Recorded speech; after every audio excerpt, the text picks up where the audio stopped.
Hi అండి. Hello, నమస్తే. భారత్, పాకిస్తాన్ మధ్య తలెత్తిన ఏదైతే వివాదం ఉందో దీనికి సంబంధించి ఉగ్రమూకలు అంటే జమ్మూ కాశ్మీర్‌లో మారణ హోమం సృష్టించినటువంటి ఉగ్రమూకలు ఎవరైతే ఉన్నారో వాళ్ళపైన కఠిన చర్యలు తీసుకోవాలనేది మన భారతదేశం యొక్క డిమాండ్. అయితే ఇందులో కేంద్ర ప్రభుత్వం కొన్ని సంచలన నిర్ణయాలు తీసుకోవడం జరిగింది. 1960 నాటి సింధు జలాలకు సంబంధించిన ఒప్పందాన్ని వెంటనే రద్దు చేయడం. దాని తర్వాత ఎందుకంటే సింధు నది నుంచి ప్రవహించేటటువంటి నీరుని మొత్తం కంప్లీట్ అంతా కూడా పాకిస్తానే వాడుకుంటుంది. అంటే ఏదో ఒక రకంగా ప్రెజర్ తీసుకొని వచ్చి ఈ ఉగ్రవాదులు పెంచి పోషిస్తున్నటువంటి పాకిస్తాన్ని కోరలో పీకాలనేది భారతదేశం యొక్క ఔన్నత్యం. అందువల్లనే అక్కడ ప్రజల్ని ఇబ్బంది పెట్టాలనే ఉద్దేశం కాదు. ఎందుకంటే ఆ ఉగ్రవాదాన్ని పోషిస్తున్నటువంటి అక్కడ ప్రభుత్వ విధానాలు, అక్కడ ప్రభుత్వ పెద్దల విధానాలని తప్పుపడుతూ కూడా నిర్ణయం తీసుకొని అమలు చేస్తుంది. ఇందులో భాగంగానే సింధు జలాలకు సంబంధించినటువంటి ఒప్పందాన్ని రద్దు చేసేటటువంటి కీలకమైనటువంటి నిర్ణయం తీసుకోవడం ఇవన్నీ కూడా జరుగుతున్నాయి. ఇవే కాకుండా ఇంకా చాలా అంశాల్లో నిర్ణయాలు తీసుకోవడం జరిగింది. ఇప్పటికే ఇక్కడ భారతదేశంలో ఉన్నటువంటి అన్ని రాష్ట్రాల్లో ఉన్నటువంటి పాక్ పౌరులు ఎవరైతే వీసాలు తీసుకొని ఇక్కడ కూర్చుంటారో వాళ్ళందరినీ కూడా ఇమ్మీడియట్లీ 48 గంటల్లో ఇక్కడి నుంచి కూడా మీ దేశాలకు వెళ్ళిపోవాలంటూ కూడా, లేదంటే వీసాలు రద్దు చేయడం జరిగింది. ఆల్రెడీ వీటిని కూడా చెప్పడం జరిగింది. ఇప్పటికే రాష్ట్ర ప్రభుత్వాలకు కూడా ఇప్పటికే నిన్న కేంద్ర ప్రభుత్వ పెద్దలు కూడా రాష్ట్ర ప్రభుత్వ ముఖ్యమంత్రులతో కూడా మాట్లాడడం జరిగింది. ఎట్టి పరిస్థితుల్లో ప్రతి స్టేట్లో కూడా ఎవరెవరు పాకిస్తాన్ నుంచి వచ్చి ఇక్కడ కార్యక్రమాలు అంటే ఉంటున్నారు, జీవిస్తున్నారు, వాళ్ళందరినీ కూడా ఐడెంటిఫికేషన్ చేయండి, వాళ్ళని ఇమీడియట్లీ వాళ్ళ స్వదేశానికి అంటే వాళ్ళ దేశానికి రిటర్న్ పంపించాలంటూ కూడా చెప్పడం జరిగింది. అదే స్థాయిలో మన భారత పౌరులు కూడా ఎవరైనా సరే పాకిస్తాన్లో ఉంటారు, కొంతమంది ఉన్నారు, వాళ్ళు కూడా ఎంత వీలైతే అంత తొందరగా మీరు ఇండియాకి వచ్చేయనట్టు కూడా చెప్పడం జరిగింది. అంటే ఇట్లా నిర్ణయాలు తీసుకున్న తర్వాత ఒక్కసారిగా అక్కడ పాకిస్తాన్లో అక్కడ ఉన్నటువంటి ప్రభుత్వ పెద్దలు కూడా, ప్రధానమంత్రి వాళ్ళు కూడా మేఘాలపైన నిర్ణయం తీసుకొని సేమ్ ఈ రకమైనటువంటి నిర్ణయాలే. అంటే సింధు జలాల ఒప్పందాన్ని రద్దు చేస్తే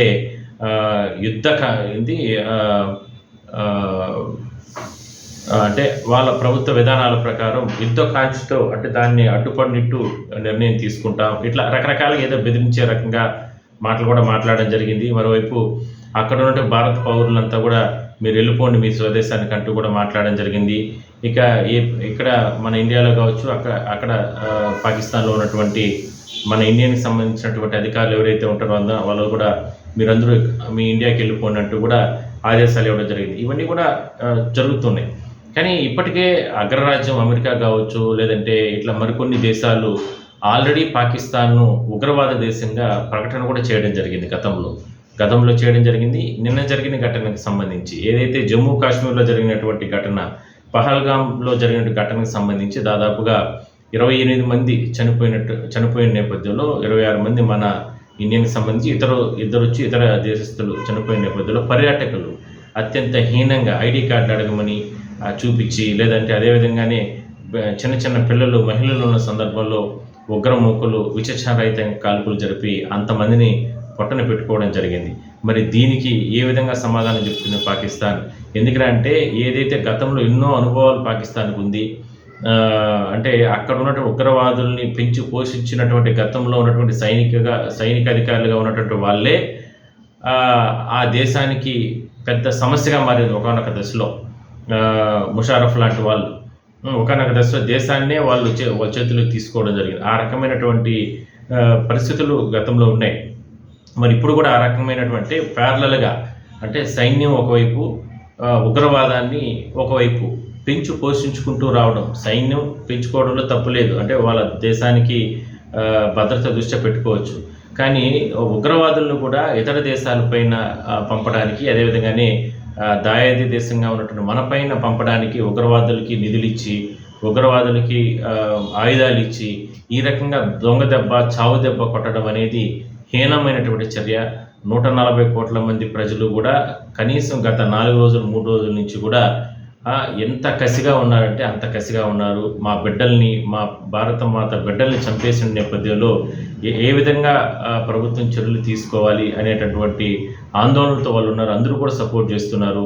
నిన్న మొన్న కూడా చూసాం ఆ ఘటన జరిగిన సందర్భంగా ప్రతిపక్ష పార్టీలన్నీ కూడా, అంటే రాజకీయాలు వేరు, ప్రతిపక్షం వేరు కాబట్టి రాహుల్ గాంధీ గారు కావచ్చు, లేదంటే ఆ పార్టీకి సంబంధించిన పెద్దలంతా కూడా కేంద్ర ప్రభుత్వం సంప్రదింపులు జరిపి మీరు ఏ చర్యలు తీసుకున్నా ప్రతిపక్ష పార్టీగా మేము మీకు సపోర్ట్ చేస్తాం, ఎట్టి పరిస్థితుల్లో దీన్ని పూర్తి స్థాయిలో అణచివేసేయాలి అనేటటువంటి మాటలు కూడా వాళ్ళు కూడా మాట్లాడడం జరిగింది.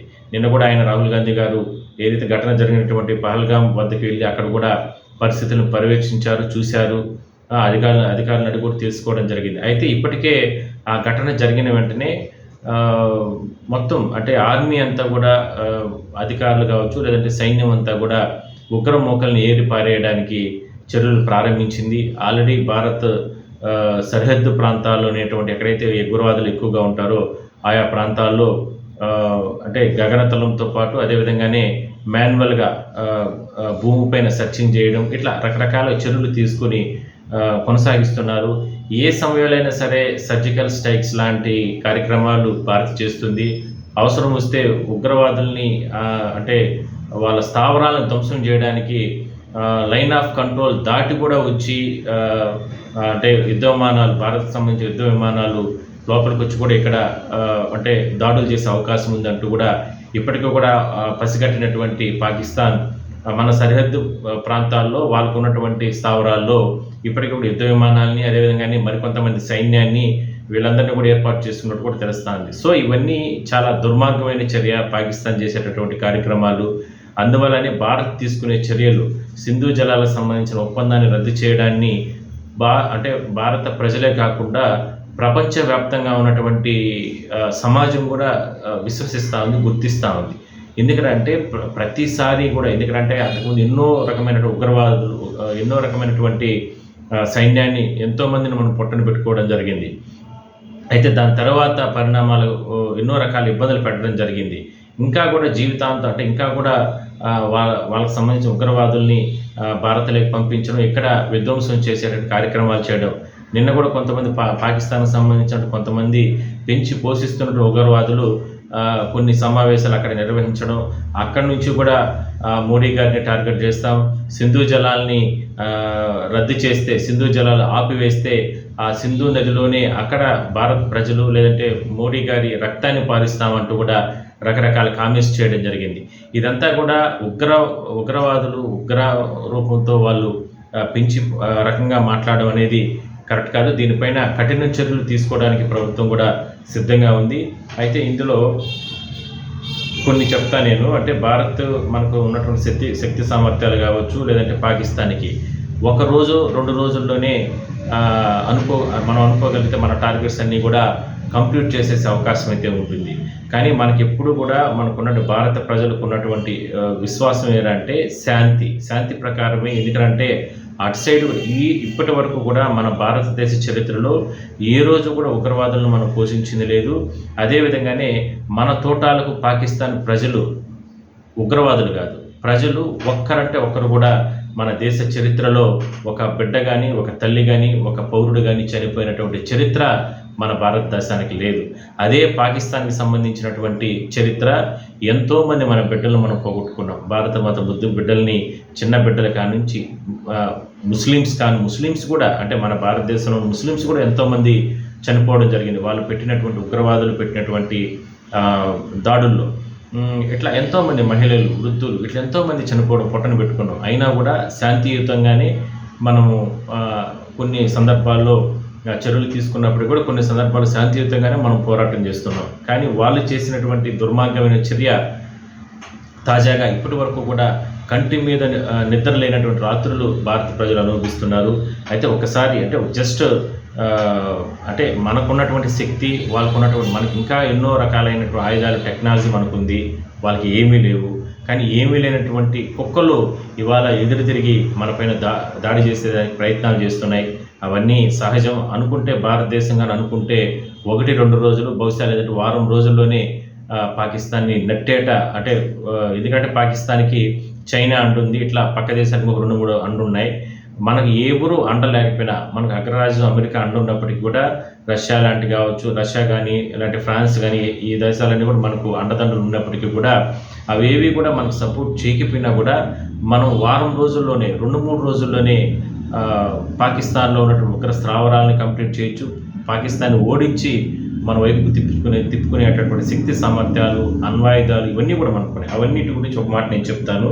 భారతదేశం దగ్గర మన దగ్గర ఉన్నటువంటి 4వ అతిపెద్ద సైనిక శక్తి, 4వ అతిపెద్ద సైనిక శక్తిగా మనం ఉన్నాం. అంటే ప్రపంచంలో ఇప్పటివరకు ఉన్నటువంటి సైనిక శక్తిలో మనం 4వ వంతులో ఉన్నాం. అదే పాకిస్తాన్ వచ్చి 9వ వంతులో ఉంది. అంటే దీన్ని బట్టి క్యారేజ్ చేసుకోండి ఏ స్థాయిలో వాళ్ళ వ్యవహారం ఉందో.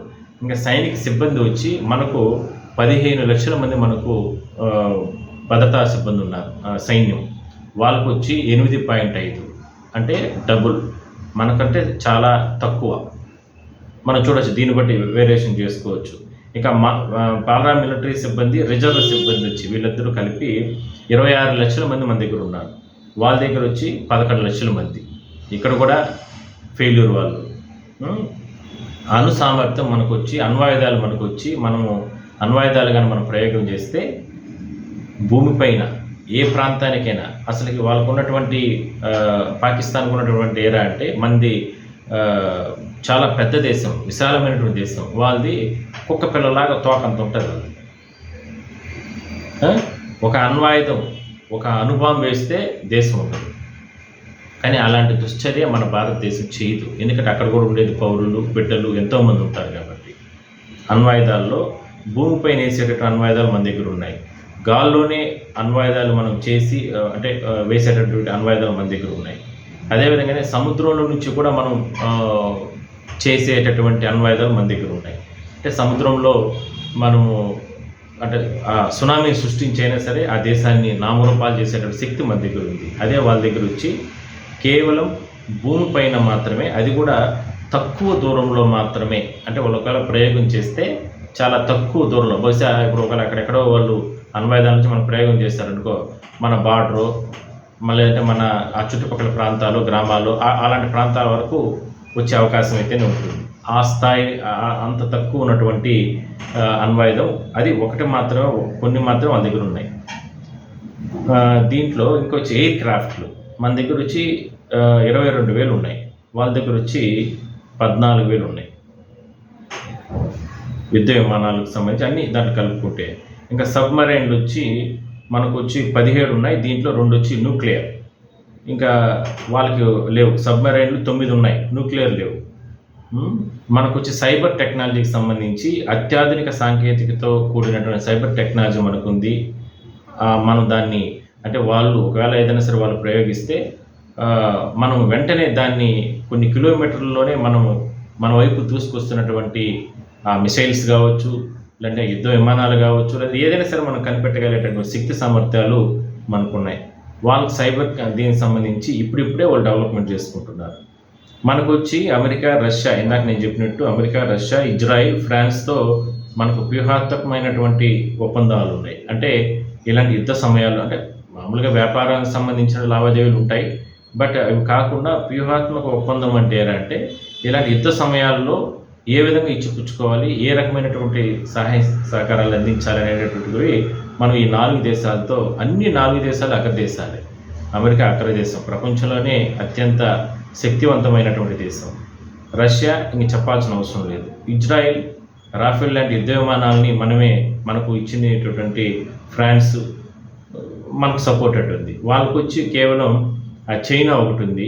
చైనా ఎందుకంటే వాళ్ళు బుద్ధి పోదు కాబట్టి చైనా ఒకటి, టర్కీ ఒకటి, సౌదీ ఒకటి, ఈ 3 దేశాలు మాత్రం వాళ్ళకి సపోర్టెడ్ ఉన్నాయి. వీటిని చూసుకొని వీడు ఈ పాకిస్తాన్ వాడు ఈ విధంగా విర్రవేగుతున్నాడు. సో ఇవన్నీ ఎందుకంటే ఇవన్నీ పెద్దగా మన శక్తి సామర్థ్యాల ముందు వాళ్ళకు ఏమి లేదు వాళ్ళ దగ్గర. బట్ ఏరా అంటే వెనకాల దేశాలను చూసుకొని ఈ రకమైనటువంటి చర్యలు దిగుతున్నారు. అదేవిధంగానే ఉగ్రవాదాన్ని పెంచి పోషిస్తుండడం అనేది దుర్మార్గమైన చర్య. సో భారత ప్రభుత్వం ఏ చర్యలు తీసుకున్నా మనం ఇందాక చెప్పుకున్నట్లు 140 కోట్ల మంది ప్రజలు యాక్సెప్ట్ చేస్తున్నారు. కానీ ఒకటి భారత మాత ముద్దు బిడ్డలని పొట్టన పెట్టుకున్నటువంటి పొట్టన పెట్టుకున్నటువంటి ఉగ్రవాదులు ఎవరైతే ఉన్నారో వాళ్ళని చివరి ఉగ్రవాది వరకు కూడా శిక్షించాలనేదే ఒక భారత మాత ముద్దుబిడ్డగా నేను కోరుకునేది. సో ప్రధానమంత్రి గారు నరేంద్ర మోడీ గారు కావచ్చు, లాంటి కేంద్ర ప్రభుత్వం దీనిపైన ఎన్నో రకాల చర్యలు ప్రారంభించింది. కాబట్టి చూద్దాం మన ఆశలు ఏ విధంగా నెరవేరుస్తారో, మన పగ ఏ విధంగా తీరుతుందో. నమస్కారం.